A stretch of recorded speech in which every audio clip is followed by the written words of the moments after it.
ஆண்டவரும் இரட்சகருமாகிய இயேசு கிறிஸ்துவின் இனிய நாமத்தில் உங்களை யாவருக்கும் அன்பின் வார்த்தைகளை தெரிவித்துக் கொள்கிறேன். அருமையான தேவ பிள்ளைகளே, புதிய நாள் புதிய நம்பிக்கை, new day new hope daily devotion மூலமாய் இந்த நாளில் கூட உங்களை சந்திப்பதில் நான் மிகுந்த மகிழ்ச்சி அடைகிறேன். அல்லேலூயா. இன்றைக்கு கூட கர்த்தர் நமக்கு கொடுக்கிற வார்த்தை என்ன?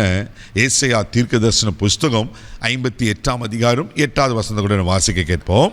அப்பொழுது விடியற்கால வெளுப்பை போல் உன் வெளிச்சம் எழும்பி உன் சுகவாழ்வு சீக்கிரத்தில் துளிர்த்து உன் நீதி உனக்கு முன்னாலே செல்லும், கர்த்தருடைய மகிமை உன்னை பின்னாலே காக்கும். அல்லேலூயா. எவ்வளவு அழகான அருமையான ஒரு தீர்க்க தரிசன வார்த்தை பாருங்க.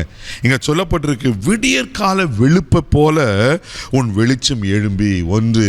இரண்டாவது, உன் சுகவாழ்வு சீக்கிரத்தில் துளிர்த்து.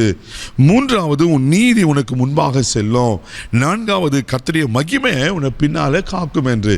இன்னைக்கு ஆண்டவர் நமக்கு இன்றைக்கு கொடுக்கிற வார்த்தை என்னன்னா, உன் விடியற்கால வெளுப்பை போல உன் வெளிச்சம் எழும்பி. தெய்வ பிள்ளைய, ஒருவேளை இருளில் இருக்கிறது போல இருக்கீங்களா? உங்களை சுற்றி இருள் சூழ்ந்திருக்கா? உங்க வாழ்க்கையே அந்தகாரப்படுத்தப்பட்டு இருக்கிறதா?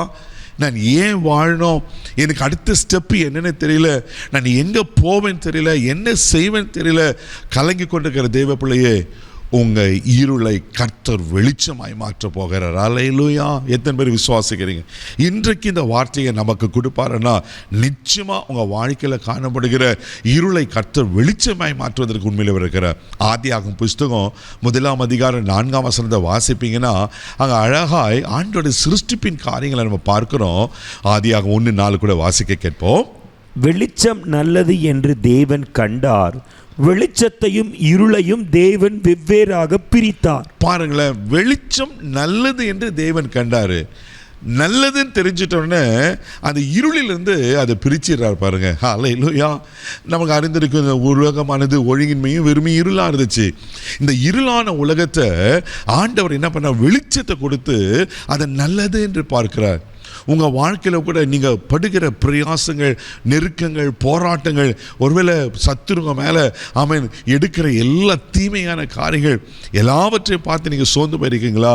அந்த ஆண்டவர் என்ன தெரியுமா, அந்த தீமையிலேருந்து உங்களை விலக்கி காத்துக்கொள்ளுன்றது ஆண்டவர் விரும்புகிறார். எப்படி வெளிச்சம் நல்லதென்று கண்டாரோ தெய்வ பிள்ளையில உங்கள் வாழ்க்கையிலோ அவர் நன்மையான காரியங்களை செய்ய அவர் உண்மையில் தேவன் இருக்கிறார். ஆமே. இந்த விசுவாசிக்கிறீங்களா? இருளையும் வெளிச்சத்தையும் வெவ்வேறாக பிரித்தாரா? ஒருவேளை என்ன நீங்கள் காரியத்தில் இருளில் இருக்கீங்க தெரியல, இன்னைக்கு கர்த்தருடைய வார்த்தைகளை நேராக வருது. இனி நீங்கள் இருளை காண மாட்டீங்க. இனி நீங்கள் இந்த சோர்வு, வியாதி, பலவீனம், அந்தகார காரியங்கள் எதெல்லாம் பிசாசுங்களுக்கு விரோதமாக தாக்குனானோ அவன் எல்லாவற்றையும் கர்த்தர் மாற்றி உங்களை ஆசீர்வதிக்க உண்மையில் இருக்கிறார். ஆமென். வேதத்தில் வாசிக்கிறோம். யாத்திராகமம் புஸ்தகம் 13ஆம் அதிகாரம் 21ஆம் வசனத்தை கூட வாசிக்கும் போது இப்படியா சொல்லப்பட்டிருக்கு. வாசிக்க கேட்போம். அவர்கள் இரவும் பகலும் வழி நடத்த கூடும்படிக்கு கர்த்தர் பகலிலே அவர்களுக்கு வழி நடத்த மேகஸ்தம்பத்திலும் இரவிலே அவர்களுக்கு வெளிச்சம் காட்ட அக்கினி ஸ்தம்பத்திலும் அவர்களுக்கு முன் சென்றார். ஆமே. நாம பியூட்டிஃபுல்லா இருக்கு பாருங்க. இரவும் பகலும் வழி நடக்க கூடும்படிக்கு கர்த்தர் பகலில் அவர்களுக்கு வழி காட்ட மேகஸ்தம்பமும் இரவில அக்கினி ஸ்தம்பத்திலும் முன் சென்றாராம். அவர்களுக்கு முன்னாடி பண்ணனா அவர்களை அழகாக நடத்துவார். வழி இதுவே, இதிலே நடவுங்கள் என்று சொன்னுகிற கர்த்தர். அன்றைக்கி இஸ்ரவேல் ஜனங்களுக்கு எத்தனை விதமான ஆண்டவர் வழி காட்டினார் அல்லவா? இங்கே வாக்கு பண்ணுறாரு. ஆமென். பகலிலே மேகஸ்தம்பத்தினாலும் இரவில் அக்னி ஸ்தம்பத்தினாலும்.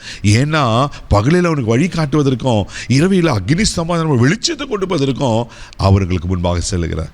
பயப்படாதீங்க. உங்கள் எப்படிப்பட்ட இருளாக இருந்தாலும் கர்த்தர் மாற்றி அவர் உங்களுக்கு முன்னாடி போய் அழகாக உங்களை வழி நடத்துவார். இந்த மாதத்தில் உங்களை வழி நடத்துவார். இந்த நாளில் உங்களை வழி நடத்துவார். இந்த வருஷத்தை உங்களை வழி நடத்துவார். ஏன் உங்கள் வாழ்நாளெல்லாம் உங்களை வழி நடத்துவார். இதை விசுவாசிங்க. கண்களை மூடி நம்ம ஜெபிக்கலாம். அன்பு தகப்பனே, உமக்கு நன்றி சொல்லி உம்மை துதிக்கிறோம், உம்மை ஸ்தோத்திரிக்கிறோம்ப்பா. அப்பா உமக்கு நன்றி ஆண்டவரே, நன்றி ஆண்டவரே. விடியற் கால வெளுப்பை போல எங்கள் வெளிச்சத்தை எழும்ப பண்ணுகிற கர்த்தர் ஆண்டவரே. யாரால் வாழ்க்கையெல்லாம் இருள் அடைந்திருக்கோ, இருளில் சிக்கி வழி தெரியாமல் கஷ்டப்பட்டு கொண்டிருக்காங்களோ, அடுத்த ஸ்டெப் என்ன செய்வதென்று தெரியலையே கலங்கி கொண்டிருப்பாங்கண்ணா, இன்றைக்கு நீர் அவர்களுக்கு முன்பாக போறீங்கப்பா. எல்லா இருள் வெளிச்சமாய் மாறுவதாக ஆசீர்வதி. உங்கள் கிருபையில் கரத்தில் ஒப்பு கொடுக்கிறேன். இந்த நாள் முழுதும் கரம் பிடித்த நடத்த எல்லா இருளுக்கும் விலக்கி காத்துக்கணும், பாதுகாத்துக்கணும். ஆசீர்வதி. மகிமை உமக்கு செலுத்துகிறேன். இயேசுவின் மூலம் ஜெபம் கேளும் பிதாவே. ஆமென். அவர் உங்கள் இருளை வெளிச்சமாய் மாற்றுவார். தைரியமாக போங்க. God bless you.